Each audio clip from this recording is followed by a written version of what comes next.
প্রিয় বন্ধুগণ, আসসালামু আলাইকুম। আজকে একটি সমাধানের বিষয়ে নিয়ম নিয়ে আলোচনা করছি। সেটা হচ্ছে আর গুণন পদ্ধতিতে সমাধান। এই সমাধান সবচেয়ে সহজ। সমাধান করা দুই চলক বিশিষ্ট সমীকরণ সমাধানের সহজ একটা পদ্ধতি হচ্ছে আর গুণন পদ্ধতি।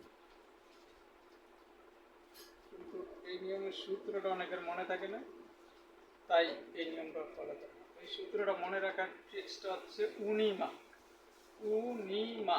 পূর্ণিমার রসাউতে হচ্ছে ওপর, তারপরে নিচে হচ্ছে নিচ, মাঝখানে হয়েছে মাতে হয়েছে মাঝে মাইনাস।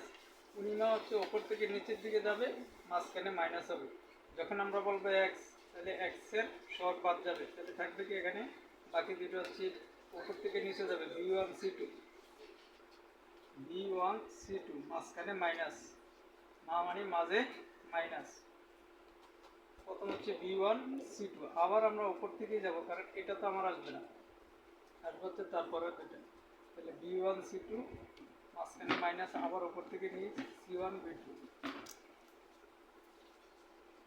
এটার নাম হচ্ছে উপর থেকে নিচ। আবার যখন আমরা বলবো y, এর পরে হচ্ছে কত y বললে y এর পরেরটা, yটা বাদ যাবে, y এর পরেরটা এবং কি তার আগেরটা।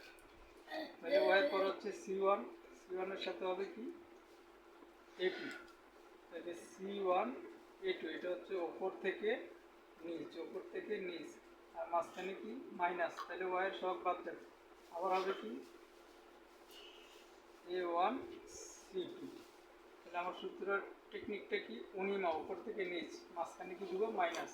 যখন আমরা বলছি y চলকের জন্য, তখন আমরা কি করব, y বাদ দেবো, তারপরে আবার কি করব, y এর পরেরটা হচ্ছে c1 a2 উপর থেকে নিচ, আর আবার উপর থেকে নিচ a1 c2।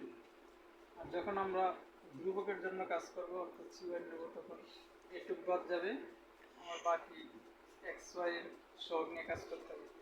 আবার উপর থেকে নিচ a1 b2 মাঝে মাইনাস, আবার b1 a2, এটা হচ্ছে উপর থেকে নিচ a1 b2, আবার মাঝে মাইনাস হবে b1 a2, এটা উপর থেকে নিচ। এই ছিল ট্রিক্স। এই ট্রিক্সটা অবলম্বন করলে দুই চলক বিশিষ্ট সমীকরণকে একদম সহজে সমাধান করা যাবে। কিন্তু এই সূত্রটা যাদের মনে থাকে না, তারাই বজ্রগুণন বা আর গুণন পদ্ধতিতে সমাধান করতে পারে না। সমাধানের একটা সহজ পদ্ধতি। শর্ত হচ্ছে সূত্রটা সঠিকভাবে মনে রাখতে হবে। Thank you all for watching my video.